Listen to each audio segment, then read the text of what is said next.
બાએ જેટલો પાકો માલ ખવરે ને એટલો નાકે ઘાટો માલ આવ્યો, બરોબર ને? હે, બા બિચારી કાખમાં નાખીને ડાક્ટર પાસે લઈ જાય. ડાક્ટર એવા ડિગ્રી નમળે 15 વર્ષનો મિત્રો અનુભવ, કેટલો સંઘર્ષ કર્યો હોય છે એને. 15 વર્ષનો અનુભવ, અડધી બીકથી આખો રોગ કાઢ નાખે. પેલા ઇન્જેક્શન ભરશે, ઊંચું કરશે કરીને પછી અહીં ચશ્માથી ઉપર જોવે શું થાય. ભેરું હેનું હોય છે એને એક બાપુ જોઈએ જેવું. અને 10 રૂપિયાના ટિકિટ આપે કાળે ધોળે પેલે ખબર બપોરને હાન. બા બિચારી ભોળે, હા રે બાપા કાંઈ વાંધો. હે સાહેબ છોકરાનું શું ખવડાવ? ખીચડી કઢી કોધું કોધું ખવડાવતા ને બેથી પરેજી પાડો. હારું બાપા કાંઈ વાંધો. હે સાહેબ બીજો ધોકો થાય. હા પણ તમે નહીં હોવ. 10 રૂપિયા ભવિષ્ય પાકે. અને અત્યારે 10,000 ના દવાના જબલા ભરી ભરીને આવું સાહેબ ને પૂછો ને, સાહેબ શું જમવાનું? તમને મજા આવે ખાઓ, તમે ખાશો તો જ અમારું હાલ છે. નકર તમારા બાપા એટલું બધું નહોતા ખાતા. તમારા બાપા ઉપવાસ કરતા હતા.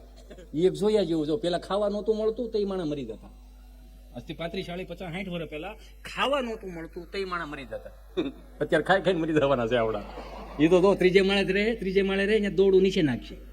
મહાનગરોમાં રહે ને બાપુ, ત્રીજે માળે દોરી નીચે નાખે ને હેઠે થેલી ટાંગી હોય. શું કામ? તેને દાદર ઉતારવા ને તેને દાદર ઉભર રાજ ઉભર શાંતિ રાખ રાજ.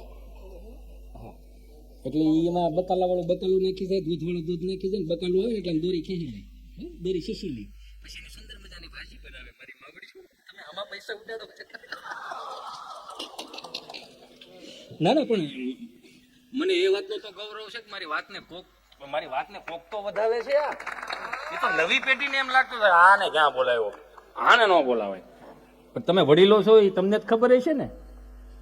દોરી ખેંચી લે ને એની પાઉંભાજી બનાવે સાંજે. પાઉંભાજી બનાવીને પછી સોફે બેઠા બેઠા અનુપમા જોવે. હો ના ટેક એવી રીતે આમ બેઠા હોય કે આમ બેઠા હોય કે આમ બેઠા હોય, અનુપમા જોઈ રાખે. પાછા હા મસાલો વધારે નાખ્યો તે બોલી તો બોલી શું કે મને તો ખબર નહીં એસિડિટી છે. તો કે શું કરશું? હાલો ને હાલવા દઈ, થોડો ગેસ મોકલવા પડે. હાલો, હું ઈ કહું છું કે 3 દાદરની તમે દોર્યું શીખી લ્યો તો દાદર ઉતરાવો તો એ સાડીટા નહોતા. અને એનો વાંધો નહીં, પાછા હાલવા જાય ને વાંધો કાંઈ નથી. મારા બાપુજીને કાંઈ નથી જાતું. પણ ગુજરાતી એક જ એવી પ્રજાતિ છે, ખાઈ ખાઈને હાલવા જાય, હાલીને પાછા ખાય. તમે વજન વધારવા જાવ છો ઘટાડવા જાવ છો? હાલું એ તો જોવો. આ શાળો જાય ને એટલે ઉનાળો આવશે. ઉનાળામાં બહુ મોટા મોટા બોર્ડ મૂકાવશે, બાહુબલી ગોલા હાઉસ, હિમાલયા ગોલા હાઉસ. આપણે કોઈને ના નથી પાડતા, પણ કહેવાનો મારો ભાવ એટલો છે કે આપણા બાપે કરકસર કરીને મોટા કર્યા છે, એ ભૂલી ન જતા. તમારો ભૂતકાળ તમે ભૂલી ગયા ને એટલે સમજી લેવાનું કે આપણી પાસે હવે કઈ બચ્યું નથી. જે માણસ જ્યાંથી ઉભો થાય એ તો યાદ રાખવું જોઈએ ને. આપણી પેલા સમાજ, તમે હું હતા એ અમને ખબર છે, તો તમે હું હતા એ અમને ખબર છે. કરકસર કરીને મોટા કર્યા. આજની પેઢીને કરકસર કેમ કરાય જરીક શીખવાડો. આંગળી સંધીને એમ કહે મમ્મી આ લેવું છે, મમ્મી ઓલું જોઈએ છે, અને 1000 રૂપિયાની હળી કાઢીને વસ્તુ તમે લઈ દો છો. પણ એને એ તો પૂછો, એને એમ તો કહો કે 1000 રૂપિયા એમને નથી આવતા, તારા બાપને રાત્રે પડખાઈ ફરવા પડે છે, નીંદર નથી આવતી, આ તઈ 1000 રૂપિયા આવે છે. એને એ તો સમજાવો કે 1000 રૂપિયાની વેલ્યુ શું છે. ઈશ્વરે સુખના ખટારા ઠલવી દીધા, એનો મતલબ એવો નથી બહારાટી બોલાવો. આ પાણીની બોટલ અત્યારે અહીં મળે છે બાપુ, એટલે બધા અડધી અડધી કરીને મૂક દે. શું કામ? મફતમાં મળે છે એટલે. મફતનું જેને ખવડાવો ને એને વેલ્યુ ન હોય. આ અડધી પાણીની બોટલ અમે કલાકારો, હું દઈશું, યુતિઓ દઈ છે, કલાકાર નથી કેવું. એટલી અડધી કરીને એમ મૂક દે.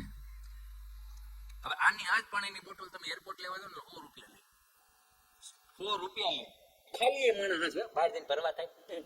તો કામ 100 રૂપિયા દીધા છે એટલે. અને રૂપિયાની વેલ્યુ સમજાવો અને શીખવાડો.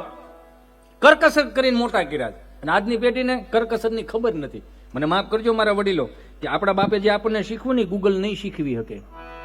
આજની પેઢીઓને એટલું તો કહો કે આ બધું એમને નથી થતું. અમને અત્યારનું મમ્મીઓ બિચારું હાલીને આવે ને આમ ભણીને આવે ને ટ્યુશનમાં થાય ને તો મમ્મીઓને એમ જ કે આપણે ભૂખો, અરે મારે ચિંટુ બેબી આવી ગયો, બેટા મેગી બનાવી આપો. એક જ હોય એટલે શું થાય? એમાં કાંઈ ન થાય. એક હોય એટલે કાંઈ થાય જ નહીં. બાપુ મેં માર્ક કરેલું છે કે અમે આવડા હતા ને આમ આખું ફરે ને ઓસરી ભરી હોય, જો આવી ઓસરી ભરી હોય મહેમાનની, અને અહીંથી આમ બા પાસે જવા કરતા હોય અમે જલ્દી બા પાસે વિયા જઈ. દાદો કે કાંઈ ને નિહાળે છે, આ તો પાણી ભરી દે, પાણી ભરી દેવાના, પાણી ભરી દે મહેમાનને. એટલે મહેમાન પૂછે કે આ કોનો દીકરો? તો કે અમારા મોટા દીકરાનો વસ્તેરો દીકરો. હા યો બહુ સારું યો. પછી 1-2 ફળિયામ ખાડા કરતા હોય એક બે ઉથરી ટીમ રમતા હોય, એક બે ઠાંઠા પાવા ગયા હોય, એક બે વળી ઓલા ગાડું હોય ને એમાં જોતર હોય શકતા હોય. સંયુક્ત કુટુંબ, અહીંથી જે બોલ્યું એની જવાબદારી મારી, તમે હું સમજો એની જવાબદારી તમારી. બાહેધરી આપું છું સનાતન સંસ્કૃતિનો, હું કાંઈ છું નહીં પણ વાહક છું, પણ એટલું કહું કંઈથી જેટલું બોલું ને એટલું હળવું આવશે, હલકું નહીં આવે, એની બાહેધરી તમને આપું છું.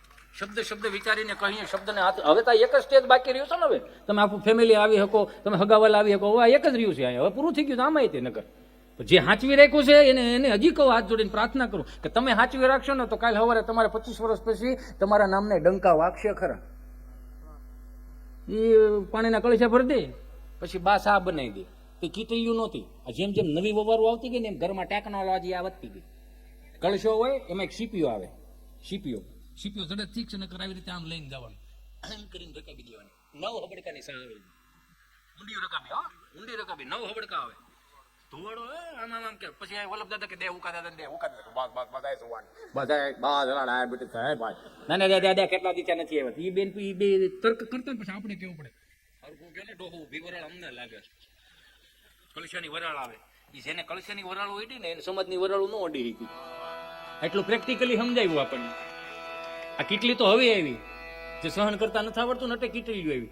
ઊંડી રકાબી હતી, બા આવી હતી, નવી વહુ આવી, શીશરી રકાબી લાવી, બસ કે ભરાઈ ગઈ હોય. હજી તમે આમ કરીને બસ કે ભરાઈ જાય. અને હવે તો નવું સંશોધન છે, આવડે પ્યાલી જ આવે. જોકે અહીં પ્યાલી મોટી છે, હા અહીં પ્યાલી મોટી છે. આમ કરીને આમ કરો, અહીં કાંઠા આડે ને એટલે સમજી લેવાનું લગભગ બધાના તળે આવી જ ગયેલા હોય.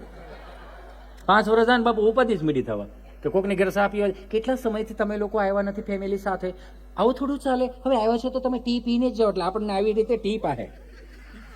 હા, એટલે આપણને એમ થાય કે આની ટી પીવા આવ્યા હતા, પોલિયો પીવા આવ્યા હતા. નકરું ટોકું ટોકું કરવા વાળે જ વાત.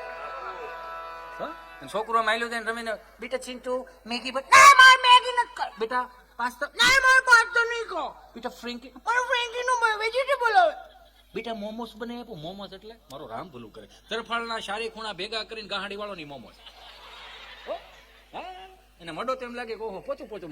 હું હોંગકોંગ ગયો તો પહેલી વાર મડ્યો ને મૂકી દીધું. મને કે કેમ હિતેશભાઈ ગરમ છે? મેં ગરમ નથી. હા મડો તેમ લાગે મરી ગયેલું ઊંધવડું ઓટતા હોય એવું લાગે. કઈ એ થોડું ખાવ, બાજરા રોટલા અડદની દાળ મોહનથાળ અને સુરમાન લાડવા રે નો આવે, નો આવે. આ સીધી જ વાત છે, આ પાકો માલ. અત્યારનું છોકરું એટલે ઓપ્શન આપે. બાપુ અમારી પાસે 3 વર્ષ પહેલા ઓપ્શન નહોતા. હાથ ભાંડોડા લાઈનમાં બેઠા હોય, હાથ ભાંડોડા લાઈનમાં બેઠે, નામથી કઢીનો પાટિયો લીટા પાડે આવે. સ્વાદીનો ઈ વકલ અલગ અલગ. સોમવાર પ્લેન કઢી, મંગળવાર મરસાન કઢી, બુધવાર સરગવાન કઢી, ગુરુવાર થોડી કઢી, નકરું કઢી. એટલે બાલે કહીને બા હું બનાવ્યું કઢી એકાદો સટકે. હું નહીં ખાવું શબ્દ ને ફળિયા ટ્રાન્સફર કરો. બા આખો દી 8માં હોય.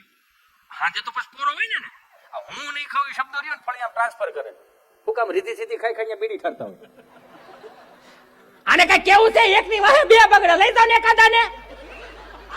દાદો ઉભો થાય, આઠે ની સામું જોવે, ખાલી એટલું જ કરે, ખાવો છે માર ખાવો. આ એક જ ઓપ્શન હતો, બીજો કોઈ ઓપ્શન નહોતો. પાણીના કળશિયા ભરી દેવાના મહેમાનને, રકાબીઓ લઈ લેવાની. પછી મહેમાન બધા પૂછે કે આ કોણ? તો કે મોટા દીકરાનો વસ્તેરો દીકરો. ઓલો કોણ? તો કે સૌથી નાનો દીકરો છે ને 5મા નંબરનો, એનો મોટો દીકરો. આવી રીતે આમ બધાની ઓળખાણ કરાવે. પછી મહેમાન જયારે આમ સળું કરતા હોય ને, આમ છેલ્લે બધા સેવા પૂજા કરતા હોય મહેમાનની, સળું કરીને પછી આમ અંદરો અંદર વાતો કરે. ઘણા દીકરા છે, જમીને હારી છે, એટલે મહેમાનને જ ખબર હોય કે આ ઘરે એટલું કપા વેચવાનો છે માર્કેટ.